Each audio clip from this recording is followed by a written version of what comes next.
Welcome to our 2023 Pioneer 290 RL. Starting right in your back bumper here. If you just kind of reach in, pull that cap on out of there. Inside of the bumper, you're going to find your sewer hose. Take note of those two ears and the adapter here. It's helping hooking it up to your sewer system. The hose itself, once fully extended, is about 20 feet long. Just keeping it stored in the bumper back here to help keep any sort of stench out of the unit, keep things a bit fresher. Cap just presses back into place. Straight up the corner from there, you're going to find your cable and satellite inlet. Coax cable plugs into there, fires up at your TV location. And then just as we come down the side of the unit here, kind of right halfway down the side, you're going to find your stove vent. So of course, propane stove is putting off fumes whenever you're using it. Also going to have kind of that grease or whatever splashing up. So you want to make sure that your fan inside is turned on to help evacuate any of those fumes. This flap outside here, you just want to make sure that's opened up so that fan can evacuate that air. And then once you're ready to go traveling, just press that back into place. It'll click in, just prevent any dust from picking up in there while you're out traveling. Vents for your fridge here, nothing really there for you to worry about. It's just for venting. You will see some water drip out of there every now and then. It's perfectly normal. Show card inlet right here. So as you pop this open, you're going to find a little metal tab in the bottom corner there. It's going to line up with this tab here. Press those in together. Little eighth turn will lock it down. Then you get the threaded collar in the back there to properly lock it down. As you follow the cord back, you're going to find a standard 50 amp end here. Now some campsites will have that, some won't. So we do provide you with this adapter here to go from that 50 down to a 30. Most campsites do have that. You just plug straight on in and you're good to go. And we also provide you with a 15 amp adapter. So if you're looking to plug in at home to charge your batteries or run your fridge, you got the power to do so. Kind of right up from there, you're going to find your sewer system. So on the left is a gray tank, on the right is a black. Black tank is controlling your black valve is controlling your black tank, which is filled in your toilet. Of course, can be your dirtiest water, so we want to dump that first.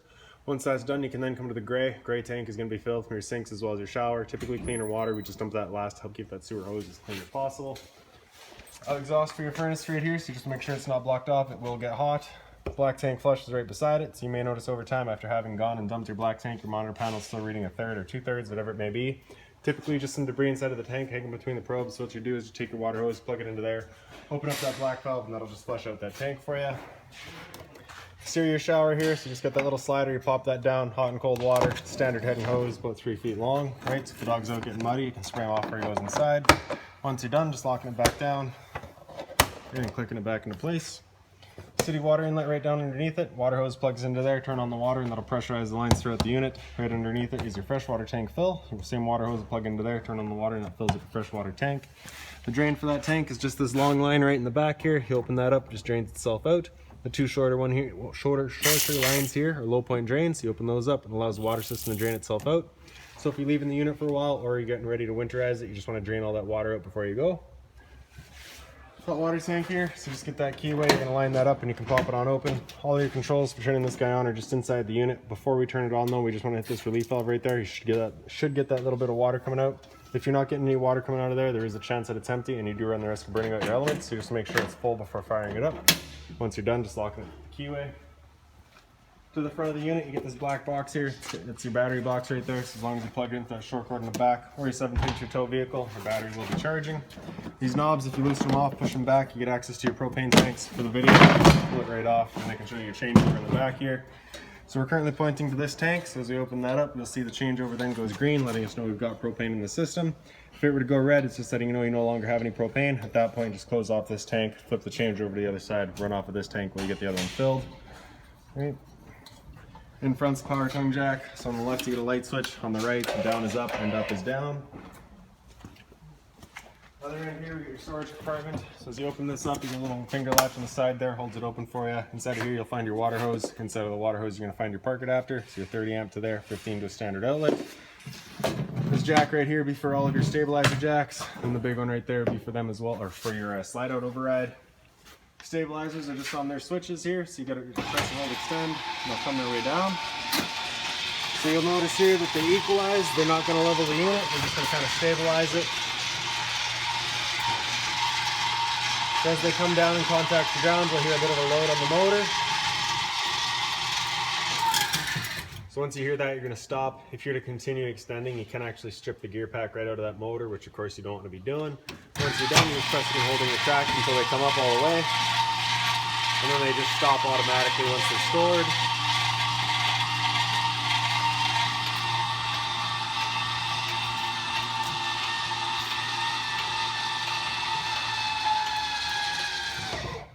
There you go. So a little T-latch here will just sit into the door there, just holds it open for you. Right beside it you also have your power outlet as well as a cable and satellite outlet, so if you want TV outside you got the power to do so. The unit does have two different awnings, so you got the one awning right here, you got your two exterior speakers inside of that one, and then the other awning is just inside of your slide out here. And then as we come right to the back of the unit, you'll find your rear stabilizer jack switch. And then right in the very back, you get your spare tire. Straight up from there, you'll see that you are pre-wired for a rear view or observation camera. And then you also just have your tailgate storage system here as well.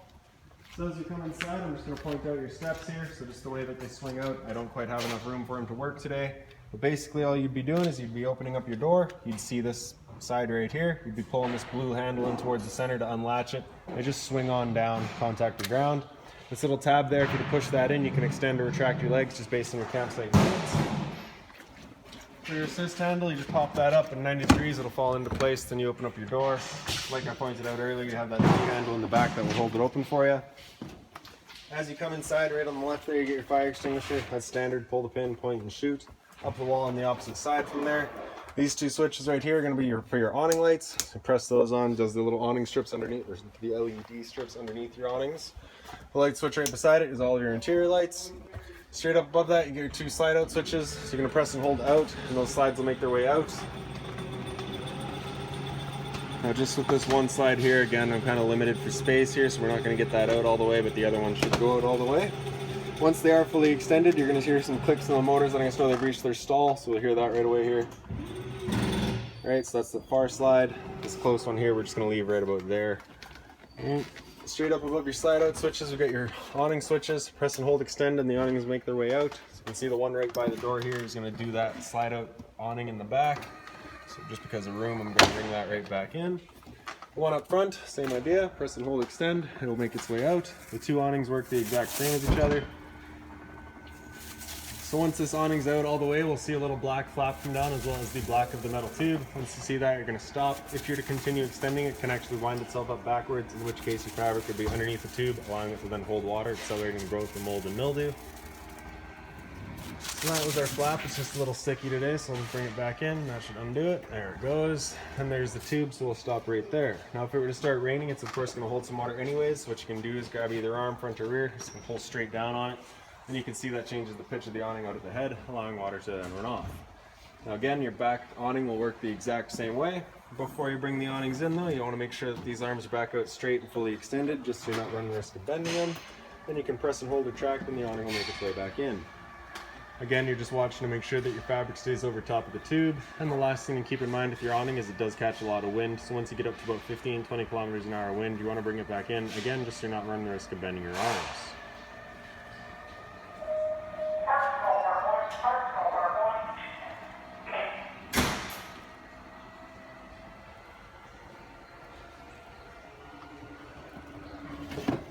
Alright, so that's it for the switches in here. Down on the floor we got your converter. Press the top and center, it'll pop on open. Get all of the breakers on the top here. Whenever a breaker breaks, it sits in the middle, so just turn it off and then back on to reset it. On the right side is all of your fuses. Whenever a fuse pops, you get a little red LED right beside it, letting you know exactly which one went. Then we'll come up into the front bedroom here. So as you come up through here, you get a light switch right up on the wall there.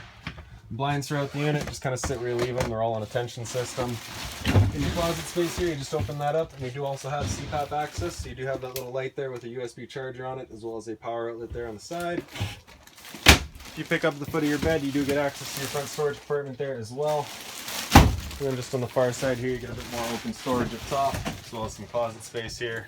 And then the return area for your furnace is right down underneath it all, so just kind of making sure you don't block that off. TV backer right up in the wall here, so your cable and satellite outlet for it there as well. Turning your antenna on, you just get that little button, you get that green light letting you know it is turned on.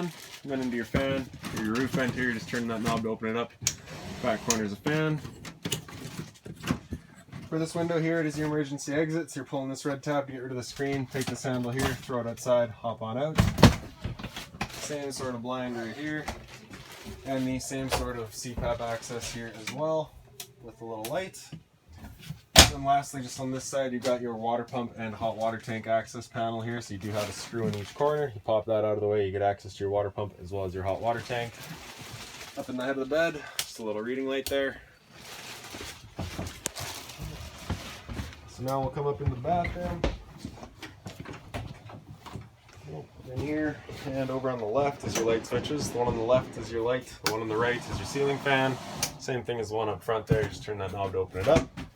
Medicine cabinet here opens it on up. You got all your storage there, hot and cold water at the sink of course, a little bit of storage underneath it, just being mindful of your drains and your water lines.